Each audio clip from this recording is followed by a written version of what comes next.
नमस्कार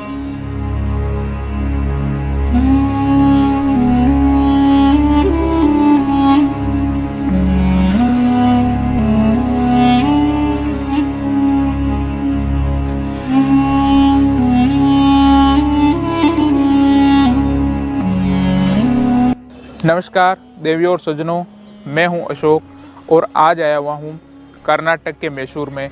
जो आप मेरे पीछे देख रहे हैं ये है मैसूर पैलेस।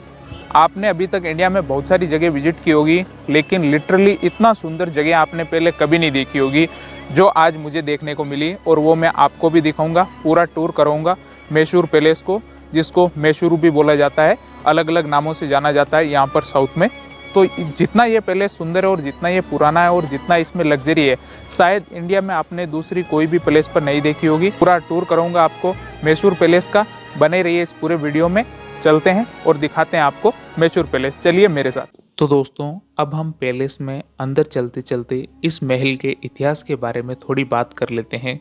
तो सबसे पहले यहाँ पर 14वीं शताब्दी में यहाँ के राजाओं द्वारा एक महल बनाया गया था, जिसके बारे में खास बात ये थी कि वो महल पूरा चंदन की लकड़ी से बनाया गया था, क्योंकि कर्नाटक पूरे देश और पूरे विश्व भर में चंदन की लकड़ी के लिए बहुत ही फेमस है। यहाँ पर चंदन बहुत ही अधिक मात्रा में उगाया जाता है। तो यहाँ के राजाओं ने भी डिसाइड किया कि हम जो महल बनाएंगे वो पूरा चंदन की लकड़ी से बनाएंगे। वो महल बनकर रेडी तो हो गया, लेकिन दुर्भाग्यवश उस महल में एक शादी के फंक्शन के दौरान आग लग गई और पूरा महल बहुत बुरी तरीके से जल गया। तो उसके बाद 1897 में यहाँ के राजा थे कृष्ण राजा वाडियार चतुर्थ, और उनकी माँ ने यह डिसाइड किया कि अब जो महल बनाएंगे वो थोड़ा नई स्टाइल में बनाएंगे और पहले वाले से और ज़्यादा अच्छा बनाएंगे। तो उन्होंने नया महल बनाने का काम दिया उस समय के प्रसिद्ध वास्तुकार हेनरी इरविन को। तो हेनरी इरविन ने 1912 में यह पूरा मैसूर पैलेस बना के तैयार कर दिया, और बताया जाता है कि उस समय इस महल को बनाने में जो खर्चा आया था वो आया था 42 लाख रुपए का। 42 लाख रुपए का खर्चा आया था ओनली महल को बनाने के लिए, ना कि इसमें अभी जो आप देखते हैं सोने चांदी हीरे जेवरात की जो भी चीज़ें हैं उनके साथ। ये कीमत केवल महल को बनाने में खड़ा करने में लग गई थी उस समय। इस महल में जाने के लिए आपको 100 रुपये का टिकट लगता है। टिकट विंडो से आपको 100 रुपये का टिकट लेना होता है। उसके बाद आप इस पैलेस को देखने के लिए जा सकते हैं। उसके लिए कोई टाइमिंग नहीं रखी गई है कि आप कितनी देर के लिए अंदर जाकर इसको देख सकते हैं। इसके अलावा जब आप अंदर जाते हैं तो आपको अपने फुटवेयर बाहर ही उतारने पड़ते हैं। उसके लिए आप यहाँ से 2 रुपये का टिकट ले सकते हैं। टिकट लेके अपने फुटवेयर यहाँ पर जमा करवा सकते हैं। यहाँ पर इतने ज़्यादा विजिटर्स आते हैं कि आपको अपने फुटवेयर जमा करवाने के लिए या फुटवेयर लेने के लिए बहुत देर तक वेट करना पड़ता है। जिस दिन मैंने ये पैलेस विजिट किया था उस दिन काफ़ी बारिश हो रही थी और कोई वीकेंड भी नहीं था। उसके बावजूद यहाँ पर इतनी ज़्यादा भीड़ थी कि मुझे अपने फुटवेयर लेने और जमा करवाने में बहुत ज़्यादा मेहनत करनी पड़ी। इसके अलावा जब भी आप महल के अंदर जाएं तो आप इस बात का विशेष ध्यान रखें कि यहाँ पर बहुत सारी चीज़ों को अंदर ले जाना अलाउड नहीं है।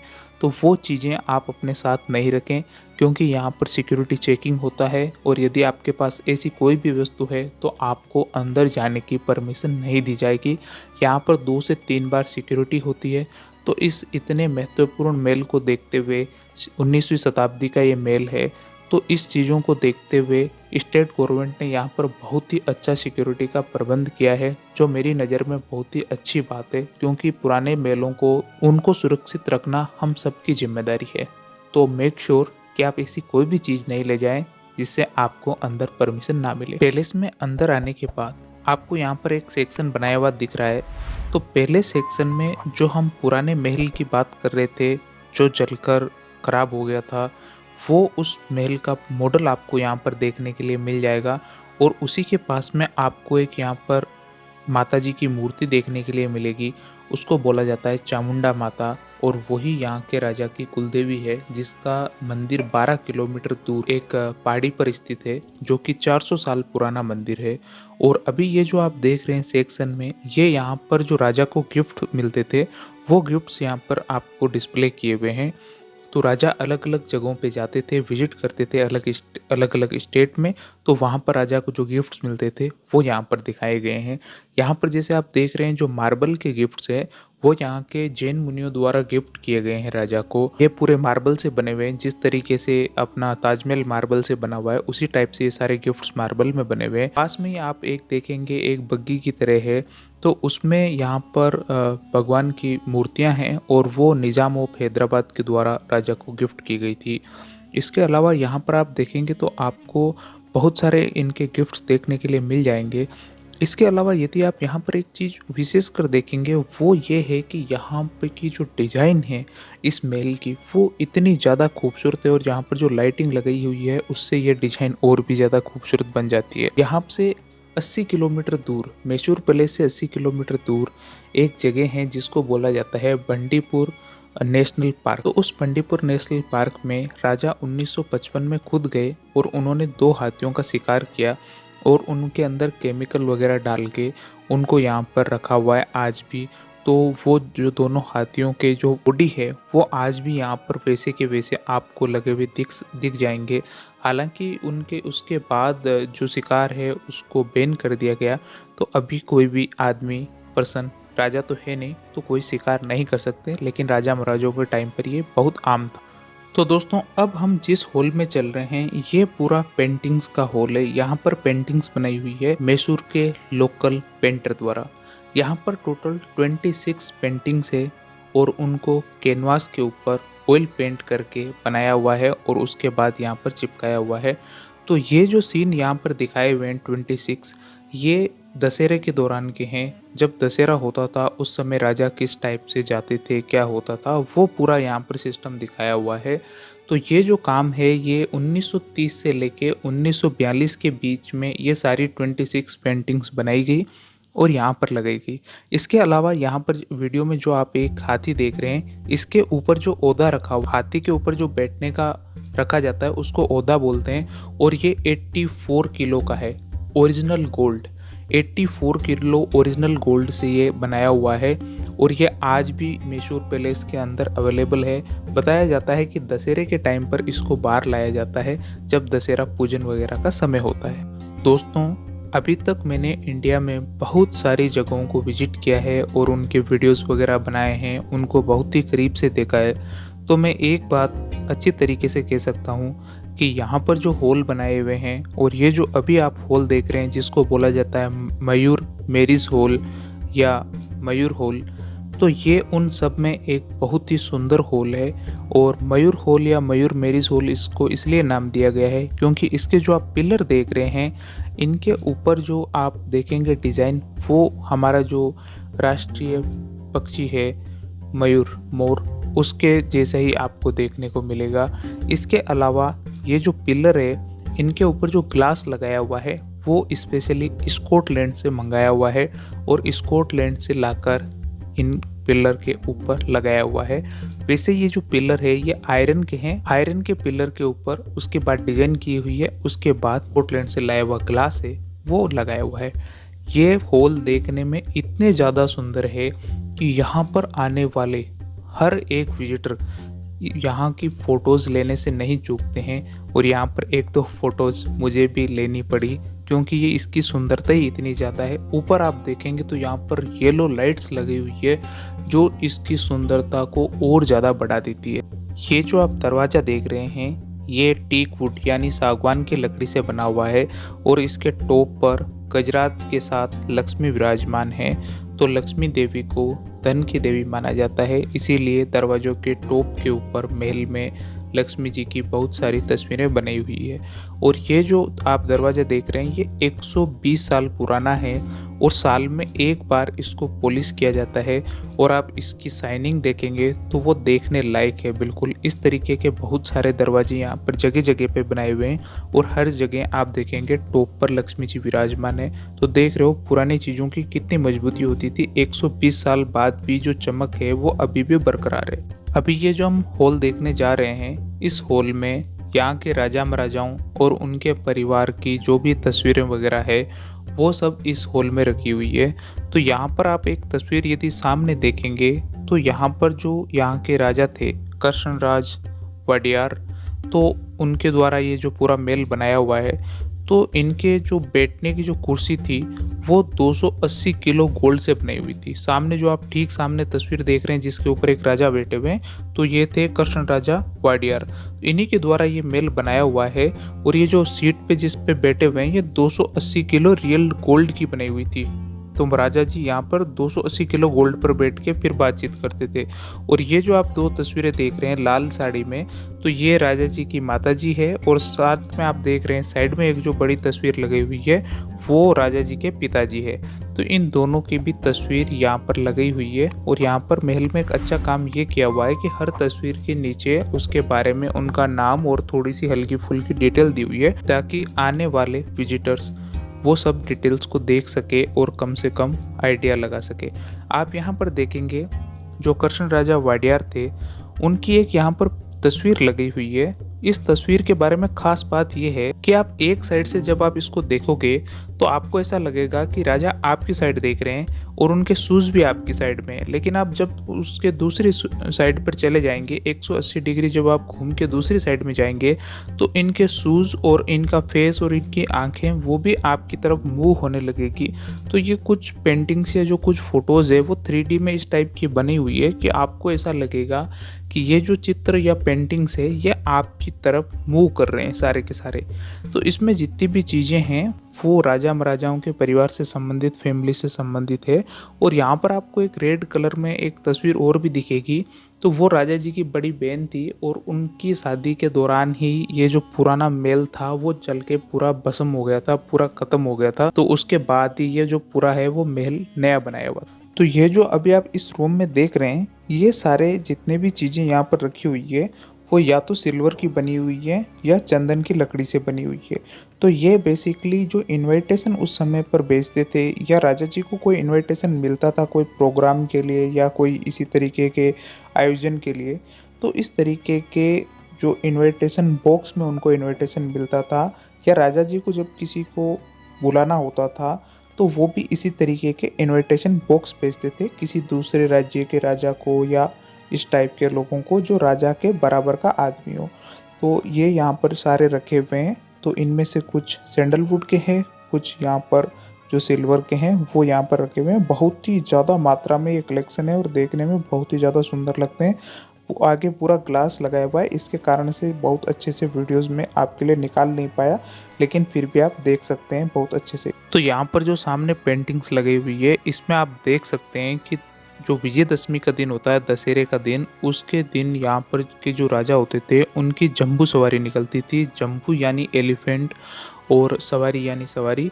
तो जंबू सवारी के टाइम पर राजा यहाँ पर 80 किलो के जो ओदे होते थे इनके ऊपर, हाथी के ऊपर जो रखने का होता है सीट होती है उसको ओदा बोलते हैं। तो 80 किलो का ओदा लेके और फिर जो दशहरे का जो पूरा प्रोग्राम होता है उसमें जाते थे। इसके अलावा आप बोल सकते हैं कि अभी के टाइम पर जो सवारी निकलती है वो राजा तो है नहीं, तो जो चामुंडेश्वर देवी की प्रतिमा है उसको लेके फिर गवर्नमेंट के द्वारा ये प्रोग्राम किया जाता है। और यहाँ पर आप देख रहे हैं इस पेंटिंग में राजा एक जगह पे जा रहे हैं और पीछे पीछे एक और यहाँ पर गाड़ी चल रही है, बैलगाड़ी चल रही है और इसके अंदर एक आदमी बैठा हुआ है। तो ये राजा की एक पर्सनल एम्बुलेंस हुआ करती थी। राजा कहीं भी जाते थे तो पीछे पीछे एक वैद्य होता था और वो अपने सारा ट्रीटमेंट लेके इसके अंदर बैठा हुआ होता था कि राजा जी को कोई भी प्रॉब्लम आ जाए तो राजा जी को तुरंत वहीं के वहीं उपचार दिया जा सके। और ये जो महल हमने पहले देखा था उस महल की थोड़ी सी हल्की सी झलक यहाँ पर भी आपको देखने के लिए मिल जाएगी। पैलेस के अंदर आप ये जो एक पूरा खुला मैदान देख रहे हैं तो इसमें राजा जी क्या करते थे कि यहाँ पर आसपास के जितने भी जो मल्ल होते थे, योद्धा होते थे, उनको यहाँ पर लाकर और उनसे कुश्ती लड़वाई जाती थी। तो ये जो आप यहाँ पर एक बीच में स्पॉट देख रहे हैं थोड़ा हल्का व्हाइट कलर का, यहाँ पर जो योद्धा होते थे वो यहाँ पर कुश्ती लड़ते थे। यहाँ पर जो आपको दो टाइगर की जो देखने को मिल रहा है ना, इसके बीच में बैठते थे राजा। और ये जो दोनों टाइगर है ना ये एक एक टन के, हजार हजार किलो के।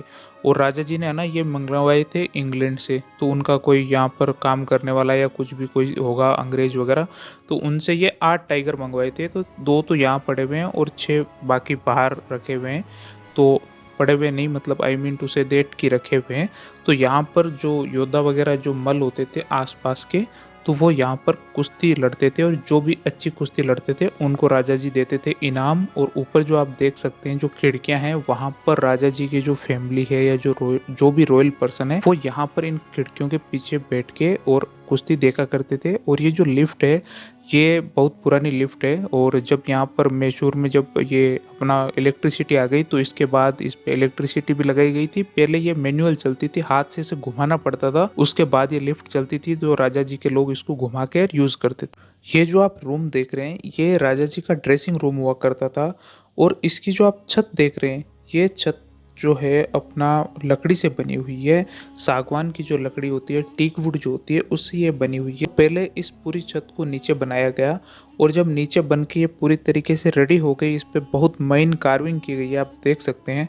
और पूरी कार्विंग वगैरह करके पूरा रेडी करके इसको बहुत ही मजबूती से बना के और फिर इसको ऊपर पूरा फिटिंग किया गया।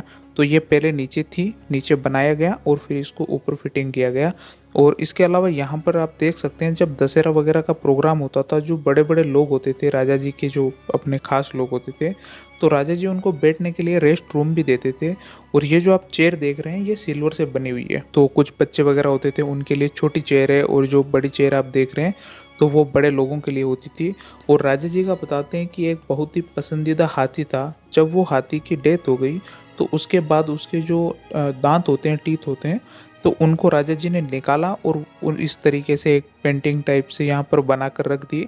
तो पसंदीदा होने के कारण उसकी याद में उन्होंने दांत से बना के और ये इस तरह का रख दिया। ये जो मिरर है ये इटालियन मिरर है और ये बहुत ही पूरे विश्व भर में प्रसिद्ध है। तो ये भी राजा जी के ड्रेसिंग रूम में अवेलेबल थे। यहाँ पर एक रूम और बनाया हुआ है, इसमें भी राजा जी के जितने भी गिफ्ट्स वगैरह आते थे उस समय, तो वो गिफ्ट्स वगैरह यहाँ पर रखे हुए हैं। और कर्नाटक गवर्नमेंट ने भी राजा जी को कुछ गिफ्ट्स वगैरह दिए थे, वो भी यहाँ पर रखे हुए हैं। जैसे आप देख रहे हैं यहाँ पर रियल हाथी के जो दांत होते हैं वो रखे हुए हैं। और यहाँ पर पास ही एक चर्च था, तो उस चर्च के जो फादर थे उन्होंने एक राजा जी को ये गिफ्ट दिया था। तो इसमें आप देख सकते हैं कि जो देवी देवताओं की मूर्तियाँ वगैरह है वो सब लगी हुई है। और दोनों साइड में आप देख रहे हैं ये जो आदमियों के जैसे उड़ने वाले दो लगाए हुए हैं, तो ये भी कुछ ये अपने चर्च के जो रिलेटेड कुछ होते हैं, मुझे तो इनका आइडिया है नहीं क्या होता है चर्च में सिस्टम। और यहाँ पर गांव के आसपास के जो लोग थे उन्होंने राजा जी को कुछ गिफ्ट्स वगैरह दिए थे, अलग अलग देवी देवताओं की मूर्ति वगैरह। और ये जो चीज़ अब मैं जो आपको दिखाने जा रहा हूँ ये बहुत ही ज़्यादा खास है, मैंने भी पहली बार देखा। जो इतनी देर से मैं आपको हाथी के ओदे की जो बात कर रहा था, तो यही वाला वो हाथी का ओदा है जिसका वेट है 80 किलो। 80 किलो रियल सोने का ये बना हुआ है, रियल गोल्ड का बना हुआ है। यदि आज के हिसाब से इसकी रेट देखी जाए तो ये 40 से 50 करोड़ रुपए के बीच का है। और इसीलिए मैसूर पैलेस में आपको इतनी ज़्यादा सिक्योरिटी देखने के लिए मिलेगी। गवर्नमेंट ने अभी भी ये जो पूरा है ये राजा जी के हैंड ओवर कर रखा है, राजा जी की जो भी अपने जो संतानें हैं अभी उनके हैंड ओवर कर रखा है।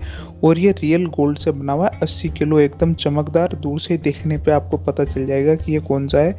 और ये जो अभी आप मार्बल देख रहे हैं ये मार्बल भी बहुत ही हाई क्वालिटी का मार्बल है। तो यहाँ पर जो कृष्ण राजा वाडियार थे उनकी यहाँ पर एक जो है तस्वीर बनी हुई है और बताया जाता है कि उनकी हाइट है वो काफ़ी छोटी थी, 5 फीट 2 इंच। और यहाँ पर उनका एक जो बॉडीगार्ड है, पर्सनल बॉडीगार्ड, जो उनका सबसे विश्वास पात्र था, वो भी उसके साथ में यहाँ पर एक स्टेचू बनी हुई है जो कि मुस्लिम था। तो वहाँ पर इन दोनों की स्टेचू बनी हुई है, राजा जी यहाँ पर बैठे हुए हैं। और ये पेंटिंग, ये जो तस्वीर है, पेंटिंग तो नहीं है, स्टेचू बोल सकते हैं। तो स्टेचू इतनी सुंदर बनी हुई है कि ऐसा लगता है कि राजा जी आज भी यहाँ पर अभी बैठे हुए हैं। और यहाँ पर इनके जो विश्वास पात्र सिपाही है उसकी भी तस्वीर बनी हुई है। और ये जो प्लेस है, मुझे ऐसा लगता है कि जब भी आप इंटरनेट वगैरह पर इसकी फ़ोटोज़ देखते हैं तो देखकर एकदम मन खुश हो जाता है। और इसको बोला जाता है दीवाने आम। इसकी दोस्तों खूबसूरती लिटरली इतनी ज़्यादा है कि आपको इंडिया में ऐसे और कोई दूसरे प्लेस देखने को लिए नहीं मिलेंगे। तो यहाँ पर राजा जी खुद बैठा करते थे दीवाने आम में।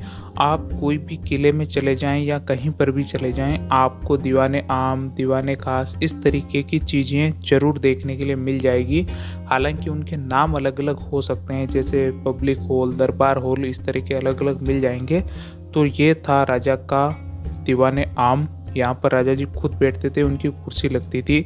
और यदि आप इसके बाहर की साइड में देखेंगे तो यहाँ पर राजा जी बैठते थे दशहरे के टाइम। तो दशहरे के टाइम में जो नवरात्रि होती है 9 दिनों की, तो नवरात्रि के 9 दिनों में राजा जी यहाँ पर खुद बैठा करते थे और वो बैठा करते थे शाम को 7 से 8 बजे के बीच में। हालांकि इस समय वो किसी से बात नहीं करते थे, ओनली वो जनता को दर्शन देने के लिए बैठते थे। उस समय राजा महाराजाओं को भगवान की तरह देखा जाता, भगवान की तरह ट्रीट किया जाता था। तो राजा अपनी जनता को दर्शन देने के लिए नवरात्रा के 9 दिन शाम को 7 से 8 बजे यहाँ पर बैठा करते थे।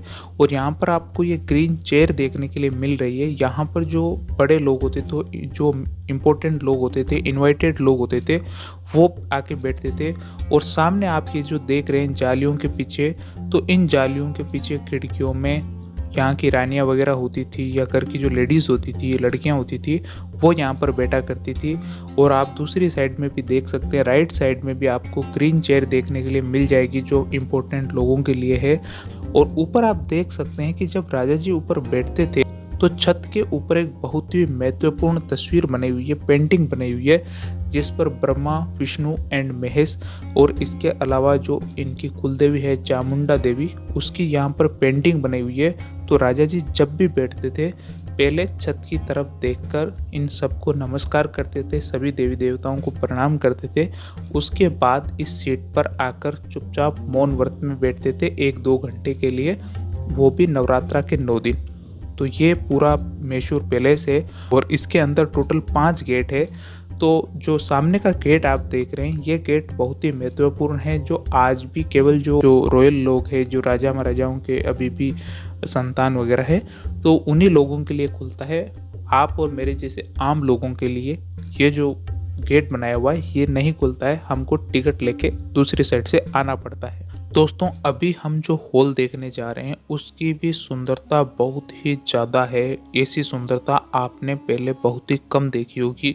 और इसमें जो येलो कलर की लाइटें लगी हुई है वो तो इसमें और भी 4 चांद लगा देती है। तो ये 19वीं सदी का बना हुआ, यानी कि आज से इसको लगभग बने हुए 200 साल हो गए हैं। और इसमें मेनली उस समय के राजा पार्लियामेंट बिठाया करते थे, यानी कि आज जिस तरीके से हमारे देश के जो प्रधानमंत्री जी हैं मोदी जी, वो जिस तरीके से अपने सांसदों के साथ बैठते हैं, तो उसी समय राजा 19वीं शताब्दी में जब राजा यहाँ पर जीवित थे तो उस समय राजा अपने मंत्रियों के साथ यहाँ पर बैठते थे और उनसे जो भी कोई महत्वपूर्ण चर्चा होती थी, मीटिंग होती थी, तो वो यहाँ पर अटेंड किया करते थे। और इसकी सुंदरता इतनी ज़्यादा है जिसकी कोई लिमिट नहीं है। आप देखते रह जाएंगे, ऐसा लगता है कि ये बिल्कुल रियल गोल्ड से बनाया हुआ है। हालांकि ये जो जितने भी हम प्लेस देखते हैं इस तरीके, उसमें बहुत सारी चीज़ों में जाने की पाबंदी होती है। आप बिल्कुल उनके पास तक, अंदर तक जाके एक एक दीवार को टच करके नहीं देख सकते। आप दूर से ही आपको देखना पड़ता है क्योंकि आपको वहाँ पर जाने की अनुमति नहीं होती है। तो इसीलिए मैं आपको बाहर से दिखा रहा हूँ। और अंदर जो आपको ग्लास के झुमके देखने को मिल रहे हैं वो भी इसमें बहुत ही सुंदर लग रहे हैं। मुझे ऐसा लग रहा है कि रात के समय में जब सारी लाइटें इसमें चालू कर दी जाती है, ऑन कर दी जाती है, तो इसकी सुंदरता बहुत ही ज़्यादा देखने लायक हो जाती होगी। हालांकि नाइट में ये ओपन शायद ही नहीं होता होगा, यदि ओपन होता है तो इसकी सुंदरता मुझे लगता है बहुत ही देखने लायक होती होगी। तो दोस्तों अब हमारा जो फाइनल टूर है मैसूर पैलेस का वो कंप्लीट हो चुका है। उम्मीद करता हूँ ये वीडियो आपको बहुत ही पसंद आया होगा। यदि पसंद आया तो लाइक शेयर कीजिए। यदि आप YouTube पर देख रहे हैं तो चैनल को सब्सक्राइब कर दीजिए। यदि Facebook पर देख रहे हैं तो पेज को फॉलो कर दीजिए और इस वीडियो को अपने दोस्तों के साथ शेयर कीजिए। मिलते हैं किसी बहुत ही ज़बरदस्त अच्छे पैलेस में, अच्छी जगह पे। तब तक के लिए जय हिंद,